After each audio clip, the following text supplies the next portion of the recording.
بيبدأ فيلمنا مع مايك اللي بيكون رب أسرة متكونة من ابنه داني ومراته. تبقى حياة مايك روتينية جدا، وبيحاول هو ومراته إنهم يدخلوا داني جامعة تكون على قد مصاريفهم. وبنشوف مايك بيروح شغله كل يوم بالقطر، ومن كتر ركوبه القطر بقى عارف معظم الناس اللي بيركبوا القطر يوميا. بعد كده بقى بنشوفه هو قاعد في شغله وبيتكلم مع عملاء ليه، وبيقول لهم إن أبوه مات وهو عنده 43 سنة، وسابه هو وأمه وأخواته في ديون كتير، وإنه اتنقل من إيرلندا من غير ولا مليم، وإن هو ومراته اجتهدوا في تأسيس حياتهم، وإنه قرر يشتغل الشغلانه دي لتامين حياه العائلات اللي لسه بتبني مستقبلها. وبيقول لهم ان في 2008 خسروا كل حاجه هو ومراته، لكنه حافظ على التامين ليه ولعيلته. وبنعرف ان هو بيشتغل في التامينات. بعد كده بيخرج من مكتبه، وزميلته في الشغل بتقول له ان ميرفي اتصل وبياكد على ميعادكم على شرب القهوه مع بعض، وبتقول له على العنوان وبيشكرها، وبعدها بيمشي. وبنشوفه هو قاعد مع مديره في الشغل وبيقول له انت خلاص مش هتشتغل معانا لان الشركه هتتنقل من مشروع شراء مالي لتوسيع طبي. فمايك بيساله التامين بتاعي، فبيرد عليه وبيقول له اتصل بالشؤون وهم هيردوا على كل اسئلتك. مايك بيقول له ان عليا اقساط وفلوس لجامعه ابني، واني ما اقدرش اطلع على المعاش قبل 5 سنين، وان عمري بقى 60 سنه. مديري بيقول له ان الراتب بتاعك اعلى من الشغل اللي انت بتعمله، بيقول له انك شايف شغلك وبتيجي على طول في ميعادك، بيقول له انك كنت جندي سابق وتستحق شغل تاني احسن من ده. مايك بيبقى في حاله صدمه، لكن ما بيبقاش عنده اي حاجه يعملها غير انه ياخد بعضه ويمشي. هو في الطريق مراته اتصل بيه وبتساله على يومه. مايك بيقول لها كل حاجه تمام والشغل كان كتير، ما بيقولهاش حاجه عن موضوع رفضه، وبتقول له لازم تمر على البنك علشان تاجل ميعاد دفع الاقساط، عشان لو ما اتاجلتش مش هنعرف نصرف شيكات. وبتقول له انها بعتت شيك في البريد الصبح، وبيقفل معاها. بعد كده بقى بنشوفه قاعد في الحانه، صاحبه بيسلم عليه وبيعتذر له على تاخيره، ومايك هنا بيقول له انه اترفد من الشغل. فصاحبه بيتضايق جدا، بيقول له خلال ال7 سنين اللي كنا فيها شريكين مع بعض كنت دايما بتساعدني، خليني اساعدك ولو لمره واحده. وبنعرف هنا ان صاحبه ده محقق شرطه. في وسط كلامهم بيدخل مجموعه ناس، وبيبقى مايك باصص عليهم، وبنشوف واحد فيهم بيبقى رئيس صاحب مايك، وبيبقى النقيب ديفيد، وانه اترقى من قريب. بعد كده بقى مايك بيشوف في التلفزيون ان مسؤول في التخطيط المدني انتحر بعد اعلان المدعي العام عن التحقيق وسط اتهامات برشوات غير شرعيه للموافقه. بعد كده بيجي ديفيد يسلم على مايك، بيقول له ان بقالنا ياما ما اتقابلناش، ومايك بيهنيه على الترقيه. بيقعدوا يتكلموا مع بعض وعلى احوال شغلهم، وبيسيبهم يكملوا كلامهم، وبيرجع لاصحابه. بعد كده صاحب مايك بيقول له ان لازم هو كمان يمشي، بيقول له يلا علشان تلحق انت كمان القطر. بعد كده بقى بنشوف مايك واقف في محطه القطر، وبتبقى المحطه زحمه جدا. في الوقت ده واحد بيخبط فيه، لكن مايك ما بيهتمش وبيكمل طريقه وبيركب القطر. فجاه مايك بيطلع التليفون لكن ما بيلاقوهوش، وبيعرف ان اللي خبط فيه ده هو اللي سرقه، ولسه هيخرج من القطر الباب بيتقفل، وبيتضايق جدا من ده، بس ما بيبقاش في ايده اي حاجه يعملها. بعد كده بيمشي في القطر وبيقابل صاحبه قلت هنا بيقول له ان الست اللي ورا دي مركزه معاك، ومايك بيبص ناحيتها لكن بيقول له انه مش شايف حد. فبيسيبه وبيفضل يتنقل بين العربيات بتاعه القطر علشان يعني يلاقي مكان فاضي. وبيقابل الامن بتاع القطر وبيسلم على واحد فيهم بيكون اسمه سام، ومايك بيقول له ان باين عليك التعب. سام بيرد عليه بيقول له لو القطر ما اتنيش هيبقى الركاب. ونشوف ان مايك يعرف كل اللي في القطر، ونشوف الامن بتاع القطر بياخد تذاكر من الناس بيحطهم فوق الكراسي بتاعتهم. وفي وقت مايك بيدور على مكان بيقعد فيه يشوف واحد وبيبان عليه انه اول مره يركب القطر، وبيزعق مع البنت اللي جنبه وبيقول لها البرفيوم بتاعك اللي انت حاطاه ده من النوع الرخيص. وبنشوف البنت بتاخد بعضها وبتقوم من جنبه. بعد كده بنشوف مايك اخيرا لقى مكان وبيقعد فيه. وفي وقت بقى وهو بيقرا كتاب تيجي الست اللي كانت بتبص له اول ما ركب القطر تقعد معاه، وتقول له ان دي اول مره اركب فيها قطر. مايك بيقول لها انا بركب القطر دوت كل يوم من 10 سنين. بتقول له انت اكيد على كده حافظ الناس. بيقول لها اللي بيركبوا يوميا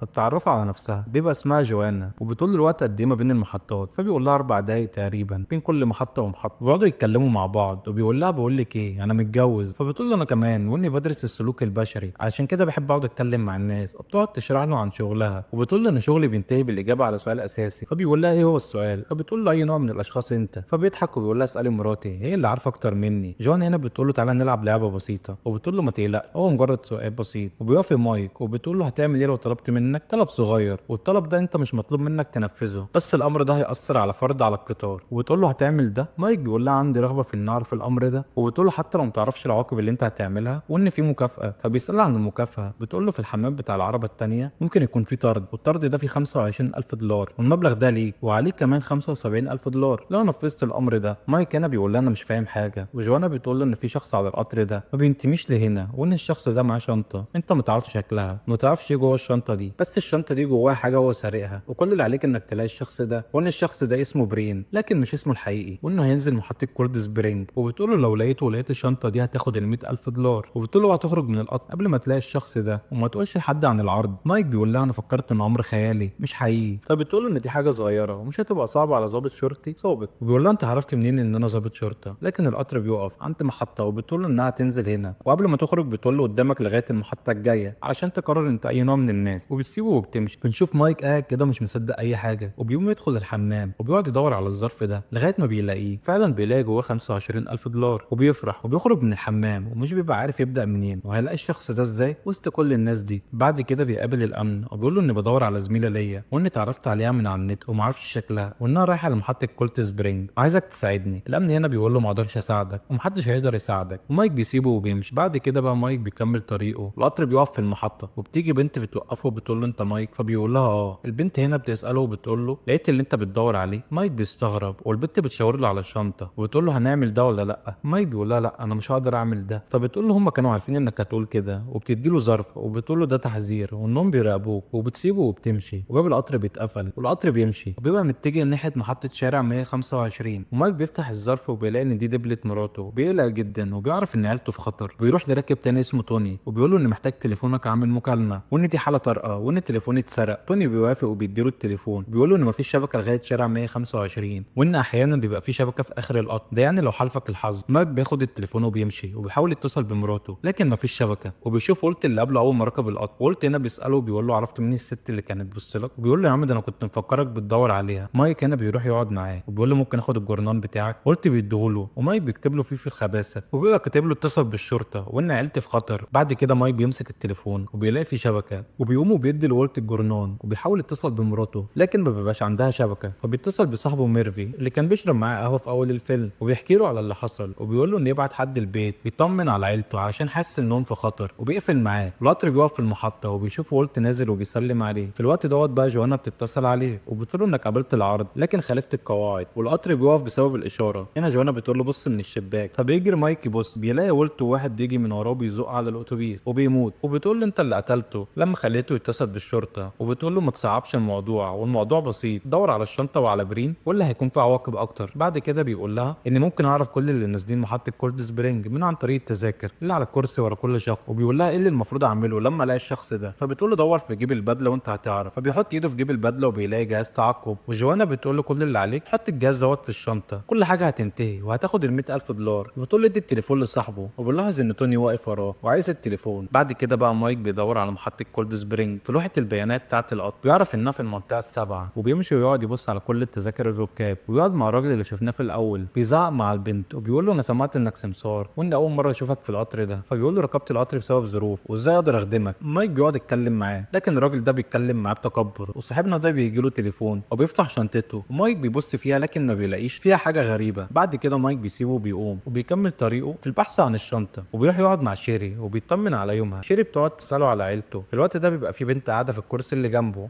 فبيكلمها بيقول لها انت في كليه التصوير في جامعه كاليفورنيا عشان شفت علبه الكاميرا في الشنطه. البنت دي بتتوتر وبتقول له ما اعرفش حاجه وبتسيبهم وبتمشي. ومايك بيمشي وراها وبيحاول يوقفها لكن البنت دي بتطلع حاجه من شنطتها وبترشها على مايك. ومايك بيشد شنطتها وبتقع منها كميه بطايق مزوره كتيره. فبيقول لها بتوع مين كل البطايق دي؟ فبتقول له انها لحبيبي وان طلب مني اشيلها عشان هيقبضوا عليه. وبتساله انت شرطي ولا لا؟ فبيقول لها لا وبيقول لها ان لو مهتم لامرك ما كانش طلب منك تعملي كده. وبتسيبه. ومايك وهو راجع بيشوف يافطه بتعلقها على القطر ان لو لاحظتوا اي سلوك مش طبيعي تبلغوا على طول. وبيروح فعلا مايك يبلغ الامن. بيقول له ان شفت 3 اشخاص كانوا قاعدين مع بعض واتفرقوا وان في سلوك غير طبيعي. فالامن هنا بيقول له شاور لي عليهم. فبيقول له الممرضه في شخص من اصحاب البشره السوداء امريكي ومعاه شنطه جيتار. في ست قاعده هناك وان كلهم رايحين محطه كولد سبرينج. بعد كده بقى بتاع الامن بيروح للممرضه وبيقول لها انه لازم يفتش شنطتها وانه مجرد اجراء امني لكن الممرضه ما بترضاش وبتقعد تزعق معاه. مايك بيلاحظ ان في واحد قدامه بيبص عليهم. وفي وقت بقى اول الممرضه بتزعل الامن الشخص ده بيقوم وبيمشي ومايك بيخرج وراه بيفضل ماشي وراه وفجاه بيختفي من قدامه. فجاه صاحبنا بيمسكه وبيقول له انت ليه بتراقبني؟ مايك هنا بيقول له انت برين وبيضربه والاتنين بيمسكوا بعض ضرب. وفي وقت وهما بيضربوا بعض مايك بيفتح الباب بتاع العربيه وبيقعوا هما الاتنين على الارض. والراجل ده بيقول له لو فاكر نفسك شخص صالح انسى الامر. وبيقوم وبيمشي وبيجي الراجل الامريكي صاحب شنطه الجيتار بيقوم مايك لكن بنلاحظ ان مايك حط في شنطته جهاز التعقب. وبنشوف بقى ومايك قاعد بيستريح توني بيجي له بالتليفون وبيقول له ان في شخص عايزك وبيقول له ان شرطي. مايك بيتكلم وبيبقى اللي على التليفون دوت ميرفي. ومايك بيساله على عيلته. ميرفي بيقول له ان الشرطه المحليه في طريقها لهناك. مايك هنا بيقول له ان في ست عرضت عليا 100000 في مقابل ان الاقي شخص وانهم عايزين شنطته. ميرفي بيساله على الشنطه وايه اللي فيها. مايك بيقول له ما اعرفش واني هتجنن. ميرفي هنا بيقول له ما تعملش حاجه وهتصل بحد مسؤول عن النقل العام. لكن مايك بيقول له ان لقيت الشخص ده وحطيت جهاز تعقب في شنطته وانه شاب في اواخر العشرينات وبيشرح له مواصفاته. ميرفي هنا بيساله بيقول له خدت الفلوس لكن مايك ما بيردش عليه. وميرفي بيقول له ساعدني عشان اعرف اساعدك. وبيقول له ان في زميل لي مسك قضيه انتحار في وسط المدينه المدينه وبيقولوا اللي انتحر ده كان متورط مع ناس غلط. بيقولوا ان هناك شاهد شافهم هما بيرموه من الدور ال 35 وان الشاهد ده اسمه برين. هنا مايك بيقول له انا حاطط جهاز التعقب في شنطته يعني هيقتلوه، وبيبقى مصدوم جدا من ده. وميرفي هنا بيقول له في المحطه الجايه ينزل من القطر والخط بيقطع. بعد كده بقى بنشوف اتنين من المحققين واقفين عند محطه كولد سبرينج وبنعرف انهم مستنيين برين عشان يقول لهم على اللي شافه. وبنشوف مايك بيجري بسرعه يدور على الشخص ده عشان يلحقه وبيقعد يبص عليه في كل العربات لكن ما بيلاقوش، وبيلاقي شنطته في اخر عربيه وبيفتش فيها. بعد كده بيسمع صوت تليفون بيرن والصوت ده بيبقى طالع من تحت القطر. بيفتح باب كده على الارض وبيلاقي هنا صاحبنا اللي بيدور عليه ميت وبيقعد يفتش في جيوبه وبيطلع محفظته وبيعرف انه ظابط فيدرالي. بعد كده التليفون بيرن تاني ومايك بيطلع التليفون وبيرد عليه، وجوانا هنا بتقول له انك تسببت في قتل راكب. مايك بيقول لها ان دوت عميل فيدرالي، فبتقول له بس مش برين وانك ارشدتنا للشخص الغلط. ومايك بيقول لها اني مش هلعب اللعبه دي وبيتعصب عليها وبيقفل الخط وبيحاول يكلم مراته لكن بيبقى تليفونها مقفول. بعد كده جوانا بتتصل بيه تاني ومايك بيقول لها انا مش هعمل حاجه غير لما اتاكد ان عيلتي بخير. فعلا جوانا بتسمعهم صوتهم ومايك بيقول لها ان الشرطه رايحه للبيت. بتقول كانوا رايحين لكن الوضع اتغير وان في شخص بلغ بوجود شخص خطير على القطر، وبتقول له بص من الشباك. مايك فعلا بيبص وبيلاقي الشرطه متجمعه عند المحطه، وجوانا بتكمل كلامها معاه وبتقول له انك واقف دلوقتي فوق جثه، تخيل بقى ايه اللي ممكن يحصل. بسرعه مايك بيقفل الباب على الجثه وبيستخبى، وبنشوف الشرطه بتدور عليه وبتسال للامن، وواحد منهم بيقول لهم انه بيركب القطر كل يوم وانه مش خطير، والتاني بيقول للشرطه ان كان بيسالني ان اساعده في انه يقابل صاحب ليه على القطر وانه بلغنا عن شنطه خطيره في القطر. وبعد كده كان بيتخانق مع واحد. شرطه هنا بتشكرهم. بيكملوا بحث عن مايك وبيحاول يفتح الباب بتاع القطر ويخرج منه لكن ما بيعرف. في الوقت ده بيدخل شرطي العربيه اللي هو فيها لكن ما بيلاقيش حاجه، وبنشوف مايك قدر يستخبى تحت القطر جنب صاحبنا الميت، والشرطي بيبقى فوقيه وهو ماشي بيدوس على القفل بتاع الباب. بيبقى كده مايك اتحبس تحت. مايك بيحاول يفتح الباب علشان يطلع لكن مفيش فايده، فبيقرر انه ينزل. في وقت بقى وهو بيحاول ينزل القطر بيتحرك ومايك قدر انه ينزل وبيبقى تحت القطر وبيبقى عايز يخرج من هنا، فبيعدي شنطته ما بين العجلات وبعدها بقى بيعدي وهو كمان بسرعه وبيجري مع القطر وبيقدر انه ينط ويمسك فيه. في الوقت دوت شنطته بتتعلق وبيحاول يشدها لكن فجاه الشنطه بتتقطع والفلوس كلها بتطير. فعلا على راي المثل الفلوس اللي بتيجي من الهوا بتروح في الهوا. المهم بقى بنشوفه دخل القطر وجوانا هنا بتكلمه وبتهنيه على شويه الاثاره وبيتعصب عليها. بتقول له ان فاضل محطتين على كولد سبرينج وان محطه جريسون ما اعرفش قلتها صح ولا لا بس نعديها. مايك بيقول لها اني محتاج وقت واني ما عنديش معلومات كفايه، فبتقول له اعتمد على نفسك وبتقفل معاه. وبنلاحظ هنا مايك بيحط ايده عند المكيف بس بعد كده بيمشي وبيقابل الامن، والامن بيستغرب جدا انه لسه موجود لكن ما بيهتمش وبيروح يبص على لوحه الكهرباء وبيلاقي ان في زرار واقع. مايك بيروح يقعد جنب توني وبيبقى معاه واحد تاني قاعد معاه وبيلعبوا مع بعض. بعد كده بنشوف ان المكيف عطل. طبعا مش محتاج اقول لكم عطل ازاي. المهم الركاب هنا كلهم بيتحركوا وبيروحوا للعربيه اللي قاعد فيها مايك لانها الوحيده اللي المكيف فيها شغال. بعد كده بقى مايك بيقول لتوني خلوني العب معاكم وبيروح فعلا وبيقعد معاهم وهم بيلعبوا. بقى توني بيقول له مش المفروض كنت نزلت من محطتين، لكن مايك بيقول له نفسي اشوف اخر الخط مره من 10 سنين يا جدع. ومايك هنا بيسال اللي جنبه انا اول مره اشوفك في القطر وانا متعود اركب القطر ده كل يوم واني ما شفتكش قبل كده. مايك هنا بقى بيحكي لهم انه اتطرد من الشغل وانه مروح لبيته ومش عارف يقول ايه لعيلته. بيبقى كل الركاب مركزين معاه. بعد كده بيقول لهم هتعملوا ايه لو حد طلب منكم تعملوا حاجه صغيره بس الحاجه دي هتاثر على حد من الركاب، تعملوا ده ولا لا؟ توني بيقول له المقابل. مايك بيقول له 100,000. توني بيقول له اكيد طبعا هعمل دوت، دول 100,000 دولار يا عم. واللي جنبه بيقول له ايه هي الحاجه ديت. فمايك بيشرح له بيقول له انك لازم تلاقي شخص ومعاه شنطه وانت ولا تعرفه ولا تعرف الشنطه، وبيقول له ايه اللي هيحصل لما الاقيه. مايك بيقول له هيموت على طول. توني بيقول له انت هتعمل ايه؟ مايك بيقول له هجمع باقي الركاب واقترح عليهم السيناريو. توني بيقول له يا عم انا اقصد هتعمل ايه في الفلوس، هتاخدها ولا لا؟ مايك بيضحك ويقول له انت عارف ان انا خدتها فعلا، انت لسه هتسال، وان انا شاكك في خمسه وان الخمسه دول انا اول مره اشوفهم على القطر. بيقول الممرضه والبنت اللي شعرها ورد وبتاع الجيتار والراجل اللي لسه نازل طبقه ده شايف نفسه، وبيقول له وانت. واللي جنبي بيقول له انا لو مكانك هاخد الفلوس والاقي الراجل واخليه يركب قطر تاني. بعد كده بيكملوا لعبهم ومايك بيلاحظ ان اللي جنبه معاه اشتراك شهري للقطر، معنى كده انه مش هو الشخص اللي بيدور عليه. المهم مايك هنا بيشوف الراجل الاسود بيخرج من العربيه اللي هم فيها، فبيقوم وراه بيبقوا دخلوا عربيه فاضيه. مايك بيقول له ان في ناس عايز تقتلك وان انا اقدر اساعدك بس لازم اعرف ايه اللي في الشنطه. والراجل فعلا بيفتح له الشنطه بيبقى فيها الجيتار، ومايك بيجري يجيب الفاس بتاع الطوارئ وبيقول له هنتنقل للعربه الاولى ونقفل علينا الباب، لكن الراجل ده بيفاجئه وبيبقى موجه السلاح ناحيته. ومايك هنا بيعرف ان ده القاتل اللي مع جوانا. الراجل ده بيسال مايك وبيقول له كده فاضل لي اربعه انهي واحد منهم هو برين. مايك بيقول له ما اعرفش. فجاه بيهجم عليه وبيحاول ينزل السلاح من ايده. في وقت بقى هما الاثنين عاجنين بعض ضرب، تبقى ضربه من هنا على 10 من هنا، وبيبقى مايك 60 سنه بس نينجا، وبيقدر مايك انه يرميه من الشباك القطر ويخلص عليه. بعد كده بقى جوانا بتتصل بيه وبتقول له مين برين. مايك بيقول لها مش مهم الراجل بتاعك مات. بتقول له ده حلو قوي ده، خد بقى انت المسدس وخلص انت عليه وخد الشنطه، ساعتها عيلتك هتبقى في امان، يا تنقذ عيلتك يا تنقذ برين، اختار انت بقى. بعد كده بيرجع لمكانه لكن بيلاحظ صاحبنا اللي نزل طبقه ده بينزل في محطه تانية غير كولد سبرينج، وبتبقى المحطه الجايه هي كولد سبرينج ودي المحطه الاخيره. بيقعد مايك مع الممرضه وبيقول لها كده ما فاضلش غيرك، وانت ليه رايحه كولد سبرينج؟ والممرضه بتقول له ده مش من شأنك وبتسيبه وبتقوم، ومايك بيمسك فيها وبيقول لها انا عايز اساعدك، والناس بتحاول تهديه لكن بيطلع السلاح من جنبه وبيقول لها ان هي عايزه تقتلك علشان الحاجه اللي انت شهدت عليها. بياخد منها التليفون وبيلاقي انها متخانقه مع حبيبها وبيتصالحوا مع بعض، والممرضه بتقول انا ما اعرفش ايه مشكلتك بس مش انا الشخص اللي انت بتدور عليه، وبيعتذر لها لما بيتاكد انها مش الشخص اللي بيدور عليه فعلا، وبيديها التليفون وبيقول لهم ان العصابه دي هتقتل عيلته وكده ما بقاش في حد في القطر، وانهم كانوا 6 ركاب رايحين لكولد سبرينج بس في شخص نزل في المحطه اللي فاتت. بيعرف ان الشخص ده بدل الكرسي بتاعه مع البت اللي اتخانق معاها في الاول، وبكده مايك بيعرف ان هي ديت برين وبيروح لها لكنها بتبقى في ملكوت تاني. في الوقت ده بتاع الامن بيدخل والركاب بيشاوروا له على مايك، ومايك بيبقى بيكلم جوانا في تليفون وانه مش هيقتلها، وبتاع الامن بيطلع اللاسلكي بتاعه وبيكلم صاحبه وبيقول له ان احنا عندنا حاله خطف رهينه، ومايك بيبقى بيكلم جوانا وبيقول لها انه مش هيعمل حاجه، وجوانا بتقول له الناس اللي انا شغاله معاهم هيعملوا اي حاجه علشان يحموا نفسهم وانهم هيقتلوك انت وعيلتك وكل اللي في القطر، وبيقول لها انت شغاله لحساب مين؟ لكن جوانا بتقول له دلوقتي كل اللي على القطر هيموت، وبتقفل الخط وبيبقى بتاع الامن كلم الشرطه، ومايك بيقول له وقف القطر ده حالا لو عايز تعيش، وبيحاول يوقف القطر لكن العجل بتاع القطر بينفجر فجاه والقطر بيمشي باقصى سرعه، والمشهد بيتنقل بينا للظباط وهي مستنيه القطر على محطه كولد سبرينج، وبنعرف هنا ان القطر قدامه اقل من دقيقه ويوصل، وبالفعل بنشوف القطر معدي من قدامهم بسرعه عاليه جدا وبيتصدموا، وبنرجع تاني للقطر وبنشوف ان مايك والامن اللي معاه رايحين يشوفوا القطر مش عايز يقف ليه، وبيتصدم اول ما بيوصلوا لغرفه التحكم وبيلاقي المهندس مات، الباب بتاع الغرفه مش عاوز يفتح. بعد كده بنشوف بتاع الامن بيكلم مايك وبيقول له ان في منعطف قريب واننا لو فضلنا مكملين بالسرعه دي القطر هيتقلب بينا. مايك بيقول له ان جميع الركاب في العربيه الاخيره وعايزين نحاول نفصلها، فعلا بيروحوا للعربيه الاخيره وبيتكلموا مع بعض ان لازم واحد ينزل يفكها من تحت والتاني يسحب من فوق، وبيبصوا للامن التاني وبيقول لهم ان مستحيل انزل اعمل ده، ومايك بيقول لهم اني هنزل، وصاحبنا الجبان دوت بيروح للركاب وبيقول لهم انهم يقعدوا ويمسكوا كويس جدا، وبيبص لتوني وبيقول له اقعد، توني بيقول له يا عم انت عبيط ما انا قاعد وجاهز اهو، وبنرجع لمايك والامن اللي معاه وهما بيحاولوا يفصلوا العربيه عن باقي القطر. بعد محاولات بيقدروا اخيرا انهم يفصلوه، ومايك بيطلع بسرعه لكن بيلاقوا ان السلسله لسه رابطه بين العربيتين، ومايك بينط على العربيه التانيه عشان يفك السلسله، والامن بيدخل يجيب له الفاس. بيقول لمايك انا كنت عارف ان اخرتي هتبقى على القطر ده، وبينط له وكان هيقع لكن مايك قدر ان هو يمسكه وبيفك السلسله. في اخر لحظه العربيه اللي هم فيها بتخبط في العمود وبتنفجر، وبنشوف ان مايك طار من الانفجار للعربيه اللي فيها الناس لكن بتاع الامن بيموت. مايك بيبقى متشعلق وهيقع لكن واحد من القطر بيقدر يمسكه. في اللحظه دي بقى عربيه بتبقى طايره فوقيه من الانفجار وكانت خلاص هتقع عليه لكنه بيقدر يدخل جوه العربيه بسرعه، وبنشوف ان القضيب اتكسر والعربيه اللي هم فيها خرجت عن المسار. بس مع كل الاكشن ده القطر ما بيتقلب وبيقف، ومايك بيطمن على كل الركاب وبيقول لهم محدش يخرج، وبيضرب نار في الهواء علشان يخوفهم وبيقول لهم غطوا الشبابيك كلها، وبالفعل الركاب بيسمعوا كلامه وبيغطوا كل الشبابيك بالورق. وبعد ما بيخلصوا مايك بيقول لهم انا عارف انكم خايفين بس مش هخلي حد يخرج غير لما اطمن على سلامتكم، وبيروح يتكلم مع برين وبيقول لها انهم طلبوا مني ان اقتلك وان لو ما عملتش كده هيقتلوا عيلتي، بس انا مش هعمل ده وعايزك تساعديني وتعرفيني ايه اللي جوه الشنطه. وبيقول لها اسمك ايه، وبيبقى اسمها الحقيقي صوفيا. بيفتح شنطتها وبيلاقي تسجيل وبيقول لها هو ده اللي هم عايزينه وايه السبب؟ بتقول له بسبب اريك، وبيبقى ده الراجل اللي انتحر اللي رمى نفسه من الدور ال 35. صوفيا بتقول له انه ما انتحرش وان ريكي كان شغال في التنظيم المدني وان في ليله من الليالي فضل شغال لوقت متاخر، وبتقول له في الوقت ده انا كنت رايحه لمكتبه علشان اخلص شغلي، وانها كانت مستنيه عند الاسانسير لغايه ما جه راجلين وانها ما شافتش وشوشه كانوا بيدوروا على ريك، والناس استخبت منهم. بعد كده سمعت صوت صريخ وكانوا بيعذبوه وكانوا بيسالوه على التسجيل، وريكي كان بيقول لهم ان هو مش معاه، وبنعرف انها خدته علشان تساعده، وبتقول انهم كانوا بيذكروا عن النباله وان ما فيش حاجه اسمها صفه النباله. بعد كده رموه وانها خدت بعضها وهربت. مايك بيقول لها ما اتصلتيش بالشرطه ليه؟ وبتقول له شرطه ايه اذا كان اللي قتلوه هم الشرطه، وانها في تاني يوم راحت لصاحبتها وانها كانت تعرف حد في المكتب الفيدرالي وبيبقى اسمه غاريسيا، وان العميل ده قال لها ان الجهاز ده بدليل وانها شاهده، وقال لها ان وجودها في المدينه بقى خطر وانها تركب القطر وتروح لمحطه كولد سبرينج وانهم هيحموها. مايك بيقول لها حد تاني يعرف الموضوع ده؟ فبتقول له لا، وبيقول لها انهم عايزينك تختفي. بعد كده بقى بنشوف شرطه نيويورك كلها بره محاصره القطر، وبنشوف النقيب ديفيد صاحبه اللي شفناه في اول الفيلم وهو بيكلم مايك في الميكروفون وبيقول له انه محاصر القطر وانه يخرج الرهائن، ومايك بيهدي كل الركاب اللي معاه. بعد كده ديفيد بيكلم القناصه وبيبقوا في موقعهم وبيكلم مايك وبيقول له ان ليك صاحب قديم عايز يتكلم معاك، وبنشوف ميرفي رايح يتكلم معاه، وبنشوف ان كل اللي بيحصل دوت بيبقى مذاع على التلفزيون، وبنعرف ان في جهاز تنصت مع ميرفي، وميرفي هنا بيتكلم مع مايك وبيحاول يهديه عشان يدخل القطر، وبيساله كام رهينه وبيقول له لازم تساعدني عشان لو ما عملتش ده هيبعدوني وفرقه التدخل هتهجم. مايك بيقول له 20 وميرفي بيقول له خرج نصهم. مايك بيقول له ازاي هعرف انهم في امان وان في شخص لازم احميه؟ ميرفي بيقول له خرجوا معايا لكن مايك ما بيرضاش وبيقفل الباب، وميرفي بيقعد يتكلم معاه بيقول له خرج وبيخرج بعض الرهائن، خدني انا مكانهم. فعلا مايك بيفتح الباب وبيخرج بعض الرهائن ويدخل ميرفي، ومايك بيفتشه وبيلاقي جهاز تنصت، بيبقوا حاطين له ليزر باللون الازرق عشان القناصه تعرفه، بيقول له يطلب منهم يطفوا النور، وفعلا بينفذوا الامر. ومايك بيقطع السلك بتاع جهاز التنصت وبيقول لميرفي انت عندك حق، وان في شاهد على القتل، وانه كان رايح لمحطه كولد سبرينج علشان يقابل عميل فيدرالي. وميرفي بيقول له العميل غاريسيا. مايك بيقول له اه. وميرفي بيقول له فين برين. مايك بيقول له لما اطمن على عيلتي الاول ونستنى لغايه ما الشرطه تكلمك وتطمنا على عيلتي. ميرفي بيقعد يطمن على الركاب. بعد كده بيتكلم مع مايك وبيقول له ساعدني وقول لي على الشاهد علشان ما فيش حد تاني يتاذى. مايك ما بيردش عليه. ميرفي هنا بيقول له انا عارف انك عايز تعمل الصح بس صدقني مفيش نباله. طبعا الكل هنا اتصدم، ومايك بيقول له انت اللي عملتها، وانك وقعتني، وانت اللي قتلت ريكي، وانك كنت عارف ان برين هتركب القطر ده. وبيمسكه بيهدده بالسلاح انه يعترف بكل حاجه. ميرفي بيقول له ان في اشخاص اكبر مني ومنك هيخسروا كل حاجه لو ما وصلوش لبرين، وان الناس دي مراقبه كل حاجه حتى المكتب الفيدرالي. بيقول له انا اللي خليتهم يحطوا الشاهد على القطر، وكنت عايز اساعدك لانك كنت محتاج فلوس. بعد كده تليفون ميرفي بيرن، بيقول له لو ما ردتش عليهم هيقتلوا عيلتك. بيقول له اديني السلاح. بيقول له ان مفيش خير قدامك. بيقول له انت عملت اللي عليك. بعد كده بنشوف مايك بيديله السلاح فعلا، وميرفي بيرد على جوانا وبتقول له انت عارف ايه اللي مطلوب منك، وبيقفل معاها. بيقول لمايك انا كمان عندي عيله خايف عليها. ومايك بيحاول يوقفه لكن ميرفي بيوجه السلاح ناحيته بيخليه يروح يقعد جنب الركاب، وبيسال عن برين لكن محدش بيرد عليه. وبيسال مايك مين برين. في الوقت دوت صوفيا بتقول له انا برين، وراكب تاني بيقول له لا انا برين، والركاب كلها بقت برين. وواحد منهم بيقول له ولا واحد منا، لكن ميرفي بيضرب نار على واحد فيهم ومايك بيمسك فيه ويفضلوا يضربوا في بعض. والنقيب ديفيد بيقول للقناص لما يبقى قدامكم اضربوه، وميرفي بيطلع السكينه وبيفضل يضرب مايك، والركاب بتفضل تضرب في ميرفي بس محدش بيقدر عليه. في وقت بقى وهما بيضربوا في بعض مايك قدر ياخد الليزر من عليه، وبكده بقى مايك هو الحليف للشرطه، والقناصه بتضرب النار على ميرفي وبيموت، والقوات بتدخل القطر وبيقبضوا على مايك. لكن صوفيا بتقول لهم ان هو انقذها، والعميل ده بيقول لها انت برين، فبتقول له اه. بيروح العميل لمايك وبيقول له انا العميل غريسيا، وان عيلتك في امان، وانهم قبضوا على 3 رجاله كانوا خارج البيت عنده. بعد كده بنشوف مايك قاعد بره والممرضه بتعالجه، والركاب بيقولوا للشرطه ان مايك ده بطل وانه انقذ حياتهم. والبت ام شعر ورد بترمي البطايق المزوره في الزباله، وعيلته بتروح له تطمن عليه وبنت الدبله لمراته. بعد كده بيروح لديفيد، ومايك بيقول له ان في ست هي اللي عملت كل ده، وديفيد بيقول له احنا بنراجع الكاميرات، بيقول له احنا عايزين امثالك ناس بتعمل الصح. ومايك هنا بيديله التسجيل. في النهايه المشهد بيتنقل بينا في القطر، ومايك واقف مع جوانا وهي بتقرا كتاب، بيقول لها اني قريت الكتاب دوت من 4 سنين ونهايته حلوه زيك. فبتقول له معلش وانا اعرفك، وبيقول لها على حاجه انك بتخلصي شغلك وبعدها بتختفي، وبيقول لها انت ما اخترتنيش، انت اللي حطيت الشاهد على القطر، وانت كمان اللي رفدتني من شغلي، وانك لعبت بيا انا وميرفي. بتقول له ما اعرفش انت مفكر ايه اللي ممكن يحصل. فبيقول لها لعبه بسيطه. تقول له ايه هي. فبيوريها الشاره بتاعت البوليس، وبيبقى مايك راجع تاني لشغله القديم. وبينتهي فيلمنا لغايه هنا. اتمنى يا عزيزي المشاهد لو الملخص ده عجبك تنساش انك تدعمنا بلايك وتعمل سبسكرايب للقناه لو انت مش عامل، وتقول لنا في الكومنتات انت برين ولا لا. اشوفكم في فيلم جديد. سلام.